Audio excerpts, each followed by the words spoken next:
You're listening to The Route, a sports talk podcast. On Facebook.com/TheRoute2 and on Twitter at @the_Route2.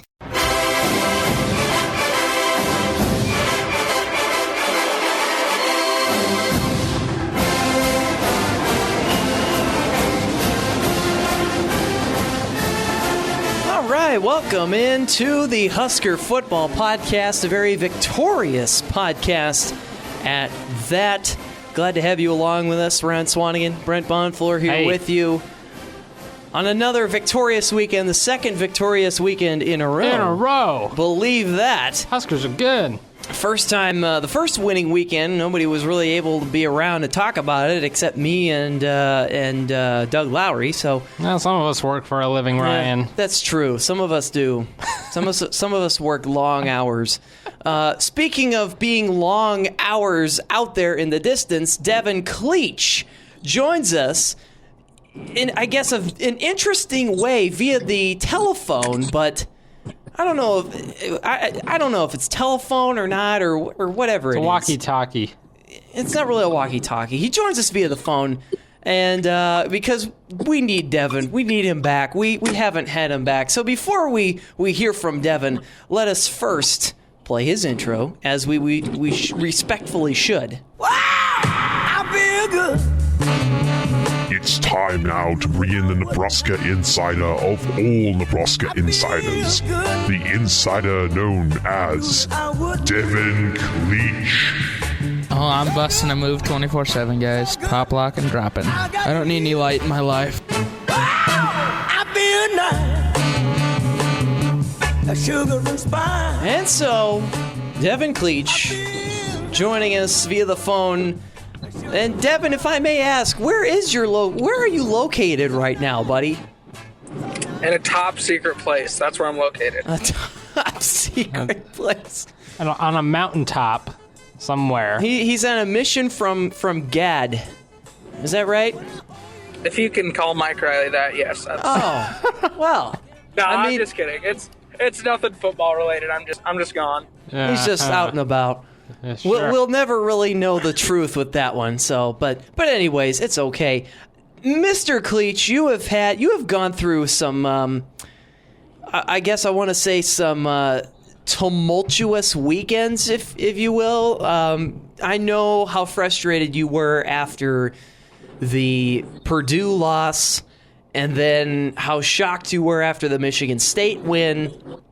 I mean, really take us through the last 3 weeks for you. What has it been like being a part of seeing all of this unfold for Nebraska football? Well, not even just the last 3 weeks, just this entire season. You know, my last season going into working for the team, and we come out of the gates like we're a typical Iowa team.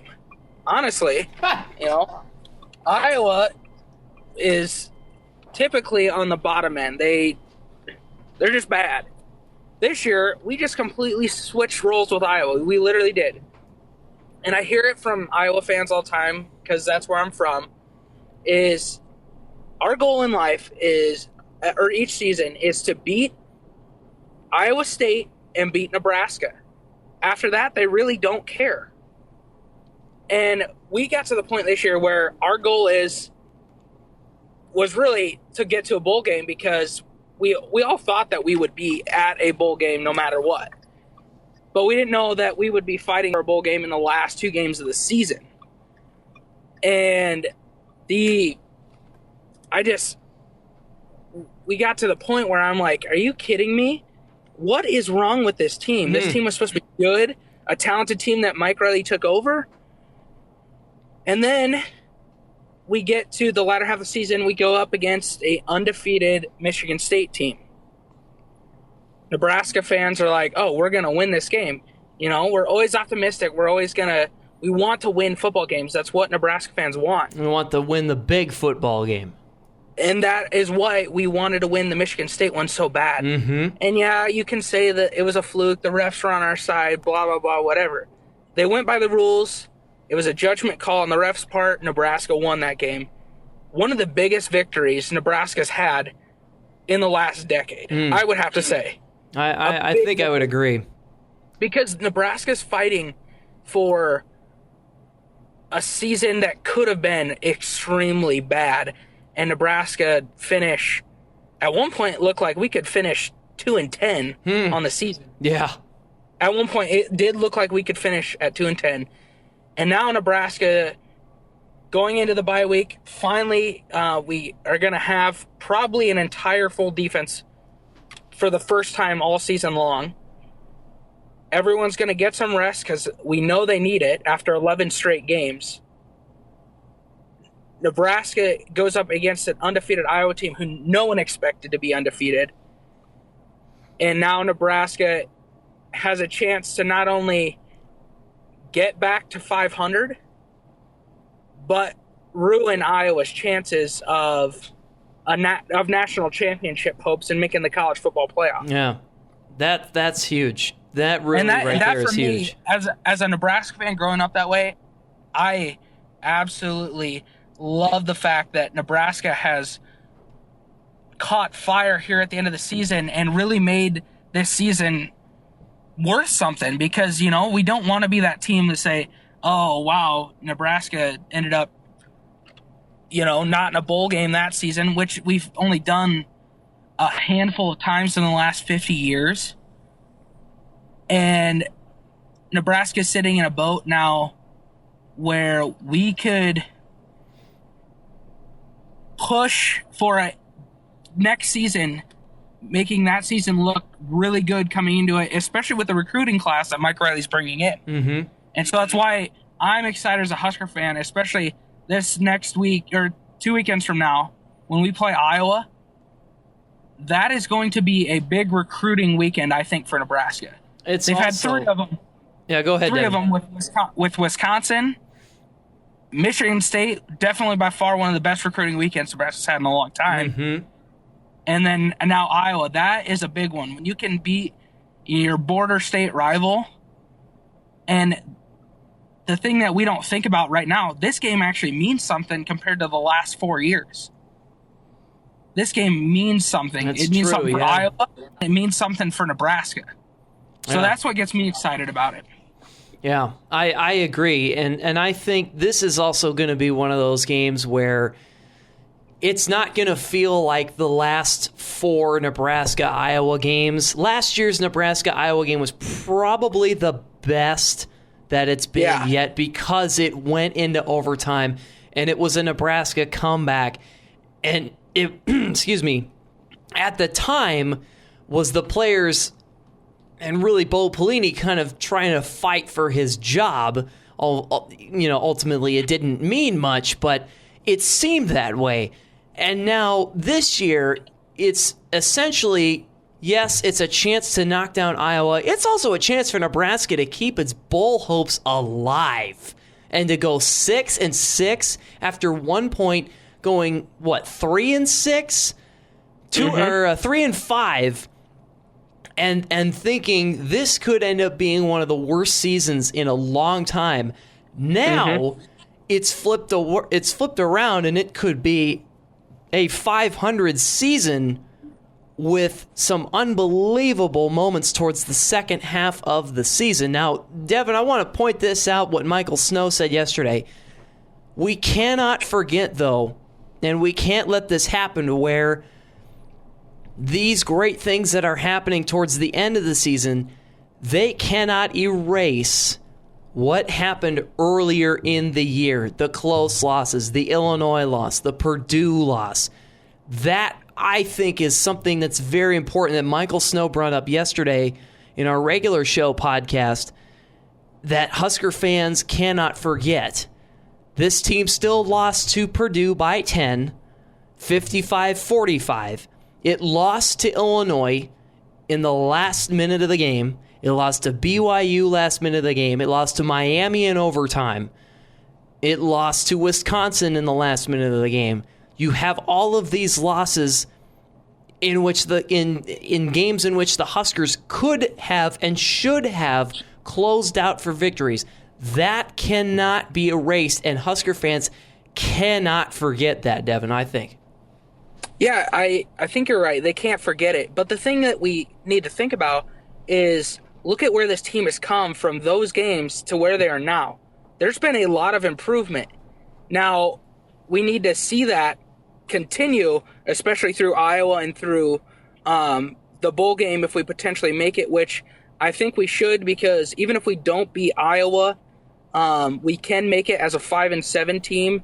And I saw a quote, now that I think about it, I can't remember who said it, but it was by Mike Riley, or it was from Tommy and another player, and they said that the one thing that Mike, when he came in, he said, we have to trust each other, and being able to trust each other is what's going to get us to be a very good football team. And I think these last couple of games, this team has really bought into them, and that's going to benefit Nebraska for the future. But then again, you can't look back, like you said, on the past, because this team was a very, very, very bad team to begin the season. Mm-hmm. And they shouldn't have been. But right now, I think you put what has happened in the past, and you look forward to what is going to be in the future. But you can never forget it. Right. What do you think, Brent? No, I agree, and we talked about this on the main podcast with Ryan. But you got to expect growing pains of some sort.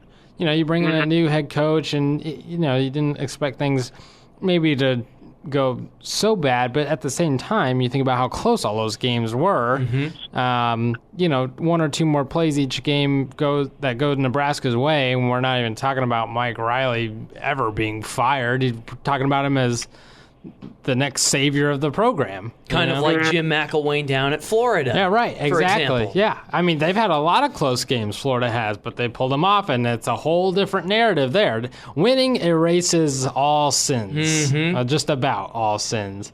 So you had to expect growing pains. Should you just brush off bad losses? No. But I think another thing is when Mike Riley came in, he and his staff, they didn't know these players. He didn't watch their high school tape and stuff and know them as well and as deeply as Bo and his staff knew them. And so, maybe he just didn't know what exactly he had, and you had to kind of, obviously he learns that as, you go through fall camp and whatnot, but, you kind of, and until you actually throw them out there in a game and see how they do, you can't know for sure. And so maybe now that he's got a picture of what they can do in games, he knows what players to put where, how often to use them, blah, blah, blah. And now it's working out a lot better, which I think goes back to Mike Riley and his high football intelligence, his football IQ, if you will. Yeah, definitely. Knowing what to do. And now that he knows that, and it goes back to what Devin was saying about trust me, Mike Riley knows what to do, just now the players have to be in the positions to carry it out. Yeah. And he'll put them there. Mm-hmm. And the thing I think about that, too, is now that he's gone through almost his first season at Nebraska, he knows where the holes are on the team. Mm-hmm. And now he has to go out and recruit for those holes. Right. And I think he will. The quarterback position, Tommy's played well towards the back end of this season. But he's not the best quarterback that Nebraska can get. Nebraska can get good quarterbacks, like Patrick O'Brien, who will be coming in January because he's graduating early. That, in the future, will be a big add for Nebraska because they'll have a guy that knows how to run Mike Riley's offense, a guy that Mike Riley did recruit, and a guy that can still run the ball when necessary. And that's the kind of guy Mike Riley wants. He doesn't really want that dual-threat quarterback that Nebraska's used to having. He wants the guy that can stand in the pocket and deliver some good footballs, but yet make them miss. Kind of like an Aaron Rodgers. Aaron Rodgers can still run, but he's known for being a better thrower. Right. And that's kind of how I see Patrick O'Brien. Mm-hmm. Going into a little bit of this game against Rutgers here, Devin, are we finally seeing, and I guess not even just Rutgers, but also Michigan State, and maybe even a little bit of Purdue, are we finally seeing a re-emergence, or I guess the emergence of Ethan Carter and the re-emergence of Amani Cross? Because it seems as if both of those guys are really finally exploding really at the right time towards the season. Does that look to be the case from your perspective? Yeah, it's a good move by Nebraska to put Amani in the position to start, to get most of those carries, because he's been doing a good job. I think he averaged, it was around 4.1, 4.5, somewhere in that region on yards per carry, and he had 90 total yards. And granted, one of them was like a 38-yard run, but just getting those 4 yards a pop on every run that he had, that's big for Nebraska, because on that third run, that's a first down already. And that's super big. And then Ethan Carter has really come out of nowhere. You know, he wasn't utilized in Tim Beck's offense under Bo, and now they're getting the tight ends into the mix a lot more. And Ethan, I think it said, I saw an interesting stat. His touchdown run was the first by a Nebraska tight end since at least 1971. Oh. And it was the longest run by a tight end in FBS in this season. So, I mean, I had never seen that play practiced. That very first touchdown where Ethan ran it in 32 yards for a touchdown. Never seen that in practice. Never seen him hand it off to Ethan. And, you know, Danny Langsdorff pulls that one out of who knows where and fools Rutgers. And then Ethan on top of that, I think he had more yards receiving, or almost more yards receiving, than Carew for Rutgers. Yeah, he was 5 less than Leonte Carew. 5 less, yep. Yeah, but he had a touchdown. Carew had nothing. Mm-hmm. And that was Nebraska's big deal, was coming in and stopping him, because he is their big play threat guy. And he could have, if he would have been targeted quite a bit more and caught quite a few more of those passes, he would have absolutely single-handedly beat Nebraska, because that secondary is just not that good. But they played good on Carew. Had a pick. They doubled him up a lot on those deep balls. I think he only caught one deep one was the thing, and there was like a 30-yard pass to like the 6-yard line. So Nebraska's defense overall played outstanding. And then, like you said, Ethan Carter and Amani Cross kind of emerged during the back half of the season as those two guys that are going to get Nebraska to where they want to go here this season. I think I think Ethan Carter is a perfect example of what we were just talking about, Mike Riley knowing his players now. I mean, because like you said, Devin, Ethan Carter was hardly ever used at all under Tim Beck and Bo Pelini. Until the last game of the season against Iowa. Yeah, right, yeah. And so I think, that's an example of Mike Riley learning more about his team and like, hey, look what we can do with this, or let's try this out. Trust me. I mean, because I had never seen, when I saw that play, I went, what? Yeah. And even the announcers, the broadcasters calling the game, they mixed up who it was, because you never see a tight end running a play like that, or let alone running the ball at all. So I just, that's all I had to say. But it's just, I think that's a good example of what we were just talking about with Mike Riley and learning about these players and knowing how to use them, because that's something you never would have seen under Tim Beck and Bo Pelini. So, Devin, moving forward now, of course, the bye week this week, finally, Nebraska gets a break. Then they have essentially a short week, but it's not really a short week because you have an entire week off, so you've got plenty of preparation for this Iowa game. Are all the pieces finally there for Nebraska to really, truly, realistically speaking here, pull off the upset at home against an undefeated Iowa Hawkeyes football team? Are these pieces all finally there? Because, like I said, you've got Amani Cross, you've got Terrell Newby, you've got Andy Janovich, Ethan Carter, numerous wide receivers, Tommy Armstrong at home. The defense is finally getting it done. At least the front seven are. The secondary, Improving. It's improving, but it's never going to be to where we want it to be. But the point is, are the pieces all there and ready for Nebraska to pull off a major upset of the Iowa Hawkeyes next week? I honestly think that it's been there to beat every team this year. It just hasn't shown up. And definitely for this Iowa game, I see our offense is basically clicking. Everyone's doing their job. The offensive line looks really good. Ever since moving Zach Stirrup to the guard position instead of having him play tackle and moving Chongo out and Nick Gates coming back, this offensive line has looked pretty good. Mm-hmm. And that was one of the biggest things I saw when they moved Zach Stirrup over. And then you got Amani running the ball like a madman. And, of course, the wide receivers are going to do what the wide receivers do. Keith Williams has done an awesome job with them this year. Tommy's improved throughout the season. But the biggest thing that is going to hinder Nebraska going into this game is that C.J. Beathard, the quarterback for Iowa, can throw the ball. And well. He can throw it well. Yeah, and he's really improved since fall camp. If he can throw the ball in Nebraska, Nebraska might be in trouble.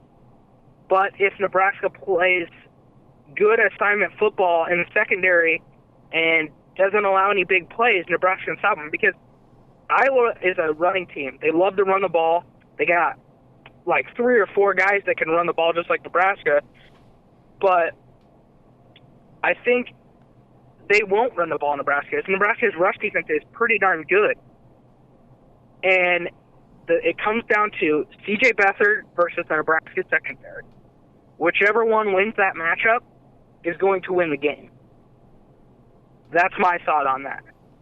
I'm looking at Iowa's schedule here. The interesting thing that kind of stands out to me is, now granted, Iowa does have to take on Purdue this weekend. Stranger things have happened, but more than likely, we're looking at an undefeated Iowa team here. They've played almost, looking at their schedule, Devon, almost nobody that's at the level or caliber of a Michigan State, of an Ohio State, of a Michigan, of a top tier college football team. I think the biggest challenge they've had Wisconsin is, well, not even, I'd say Northwestern, because Wisconsin this season is just in shambles. They can't figure it out with their running game. Wisconsin? Joel Stave has been on and off the whole year. It's a good version or a bad version from him. They're still ranked, and they're 8-2. They're ranked. Yeah, now they're ranked. They're 8-2. They dropped. They're 7-3. Who'd they lose to for the third time? Good question. That's what I was trying to figure out too. But okay, anyway. But the point is, they're not that bad. Yeah, they are. Well, I want to get this record confirmed. Oh, they are 8-2. I stand corrected. I apologize. Yeah. So, but who have they? They've played nobody. Wisconsin has played Nebraska. They skate by. They played Purdue, Illinois, Rutgers, and Maryland. That's why they're 8-2. They're not that good. They're playing cupcake teams in the Big Ten. And so is Iowa, except for Wisconsin and Northwestern. And Iowa has gotten the job done against both those teams.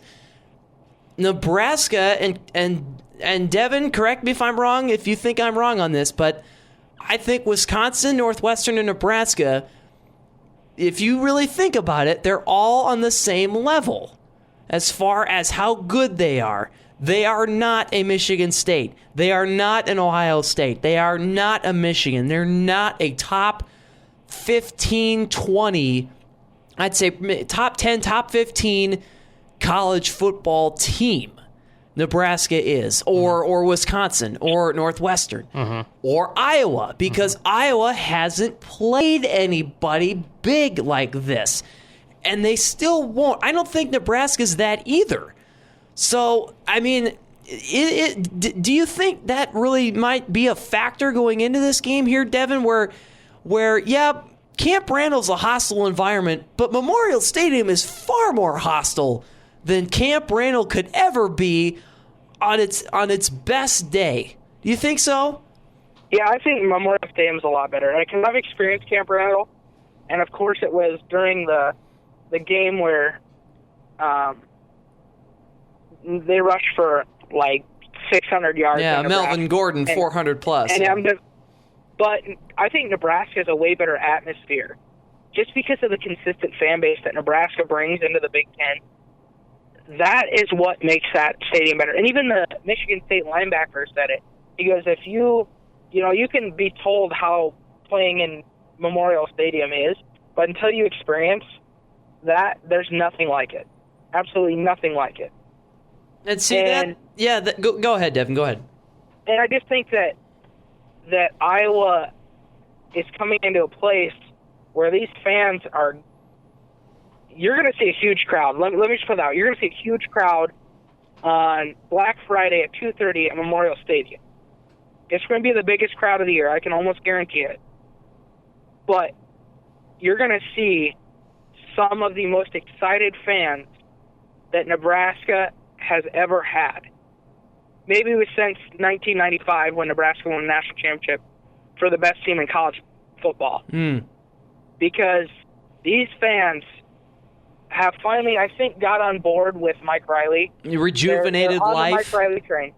And I feel that Iowa, it could have some trouble because I am a strong believer in home field advantage being a factor. Same here. And I feel that there's going to be trouble Iowa's way. They have to take control and keep the crowd out of the game if they want to win. But it's going to be extremely difficult. Plus, they're also coming off of a short week, too. They play Saturday. Nebraska has almost 2 weeks off.